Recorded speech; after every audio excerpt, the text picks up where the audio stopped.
అమలాపురానికి ఒక విశేషం. మీ లలిత జ్యువెలరీ అమలాపురానికి వచ్చేసింది. డిసెంబర్ 16న బ్రహ్మాండమైన ప్రారంభోత్సవం. లలిత జ్యువెలరీ. ఇప్పుడు ఎవరికి ఊరికే రావు. మరి ఇప్పుడే పెద్దలు ముఖ్యమంత్రి గారు, ఉప ముఖ్యమంత్రి గారు, మంత్రివర్యులు కూడా చెప్పినట్టు మరి ఈ సభ అందరి సభ. ఈ సభలో ఉండే ప్రతి సభ్యుడి యొక్క గౌరవాన్ని, ప్రతి సభ్యుడి యొక్క హక్కులను, ముఖ్యంగా ప్రజల తరపున మాట్లాడే ప్రతి నాయకుడి యొక్క, ప్రతి గౌరవ సభ్యుడి యొక్క మరి గొంతును వినిపించే విధంగా ఆ బాధ్యత మీరు తప్పకుండా సమర్థవంతంగా నిర్వహిస్తారని మనస్ఫూర్తిగా ఆశిస్తూ, అధ్యక్ష, ముందుగా శాసనసభ అధిపతిగా ఎన్నికైన మీకు హృదయపూర్వకంగా మా పార్టీ పక్షాన, మా అందరి పక్షాన కూడా హృదయపూర్వకంగా మీకు అభినందనలు తెలియజేస్తూ, మా పార్టీ అధ్యక్షులు పెద్దలు శ్రీ కేసీఆర్ గారు, వారు దురదృష్టవశాత్తు వారికి కొంత గాయమయ్యి హాస్పిటల్లో ఉన్నప్పటికీ ఎప్పుడైతే ఈ ప్రతిపాదన శ్రీధర్ బాబు గారి ద్వారా మరి వారికి వచ్చిందో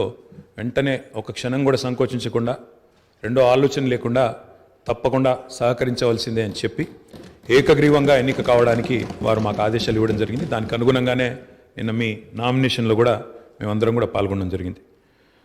అధ్యక్ష, మీతో వ్యక్తిగతమైన అనుబంధం కూడా నాకు చాలా ఉంది. మీరు 2009 శాసనసభకు ఎన్నికైన నాడు నేను కూడా మీతో పాటు సహచర శాసనసభ్యుడిగా ఉన్నాను.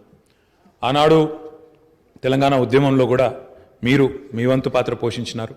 2012 నుంచి 14 దాకా మీరు మంత్రిగా, ముఖ్యంగా మా శాఖకు మంత్రిగా, హ్యాండ్లూమ్స్ అండ్ టెక్స్టైల్స్ డిపార్ట్మెంట్కి మంత్రిగా మీరు పనిచేసిన క్రమంలో ఆనాడు ఒక సందర్భంలో నేను మీ దగ్గరకు వచ్చి, మీరు రండి సిరిసిల్లకి మీరు రావాలి, ఎందుకంటే రాష్ట్రం మొత్తంలోనే టెక్స్టైల్ అంటే సిరిసిల్ల కాబట్టి మీరు తప్పకుండా రావాలి అంటే మీరు కొంత సంకోచం వ్యక్తం చేసినారు మొదలు.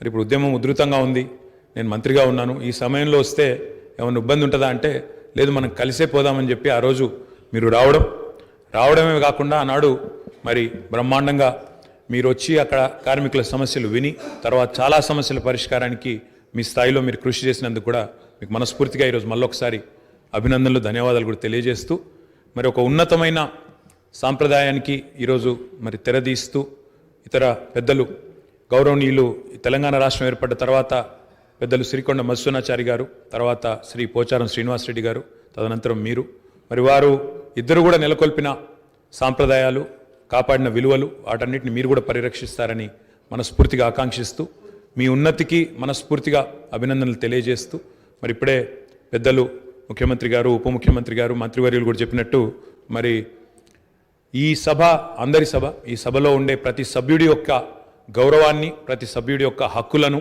ముఖ్యంగా ప్రజల తరపున మాట్లాడే ప్రతి నాయకుడి యొక్క, ప్రతి గౌరవ సభ్యుడి యొక్క మరి గొంతును వినిపించే విధంగా ఆ బాధ్యత మీరు తప్పకుండా సమర్థవంతంగా నిర్వహిస్తారని మనస్ఫూర్తిగా ఆశిస్తూ, మరి ఒక సామాన్య ఎంపీటీసీ పదవి నుంచి ఈరోజు శాసనసభ స్పీకర్గా ఎదిగిన మీ జీవితం ఏదైతే ఉందో, రాజకీయ ప్రస్థానం ఏదైతే ఉందో, ఇది చాలామందికి తప్పకుండా స్ఫూర్తిదాయకంగా ఉంటుందని చెప్పి మనసారా ఆకాంక్షిస్తూ, మీ బాధ్యతలో మీరు 100% విజయవంతం సాధించాలని మా పార్టీ తరఫున కూడా కోరుకుంటూ మళ్ళొకసారి మీకు అభినందనలు, అధ్యక్ష. Thank you.